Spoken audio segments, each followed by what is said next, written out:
আমরা এখানে হৃদয়ের ব্যথা নিয়ে এসেছি। বিগত সরকারের আমলে এই কোয়ারিটা বন্ধ হয়েছে, এই বক্তব্য আমরা আর কেন দেব? বিগত সরকারের আমলে স্বৈরশাসক দেশের জনগণের বিরুদ্ধে, জনগণের স্বার্থের বিরুদ্ধে, তাদের ব্যক্তিত্ব স্বার্থ উদ্ধার করার জন্য এই সিলেটের সবকটি কোয়ারি বন্ধ করে দিয়েছেন। সেই সময়কার বিধি নিষেধের মর্যাদা বর্তমান সরকার কেন দিচ্ছে? আমরা এই ব্যাপারে তথ্য উদ্ঘাটন করে খুঁজে নেওয়া পাচ্ছি না।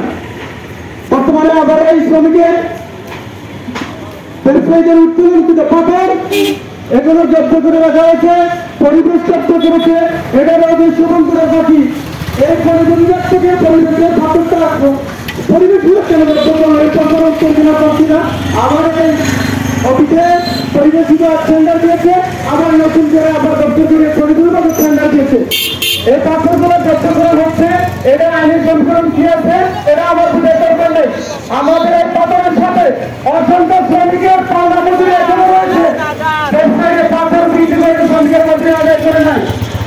সম্মানিত সংগ্রাম বন্ধুগণ, আপনারা জানেন এই পাথর পরিবহনের কারণে এই সীমান্ত এলাকায় এই জনতাবাসী অর্থনৈতিক দিক থেকে ব্যাপক ক্ষতিগ্রস্ত হচ্ছে। এর থেকে পাথর বন্ধ করে নদীর গভীরতা হ্রাস পাচ্ছে, পাথর ও বালির পুত্রীদের নদীতে চলাচল করে যাচ্ছে। আবারও বাদল জানের পানির দোলনে এই জনপদে পানি ঢুকে এলাকায় ব্যাপক নয়, জনপদ ক্ষতিগ্রস্ত হচ্ছে।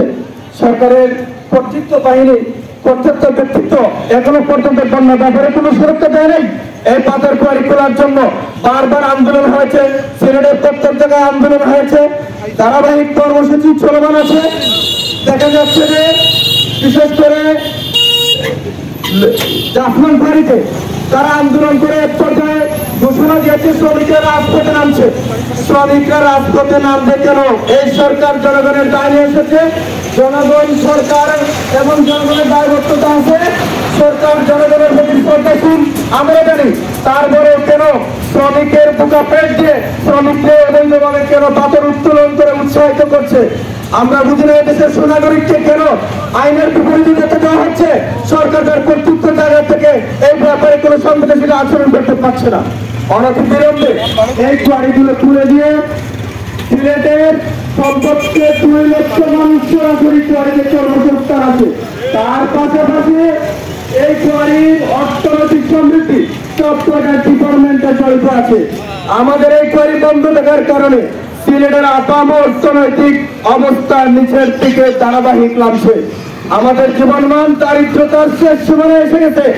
অনতিবিলম্বে সিলেটের সবকটি কোয়ারি খুলে দিয়ে মেহনতি গরিব মানুষের কর্মসংস্থান সৃষ্টি করে স্বাভাবিক জীবনমান উন্নয়নের জন্য সরকারের সংশ্লিষ্ট দপ্তরের প্রতি দৃষ্টি আকর্ষণ করছি।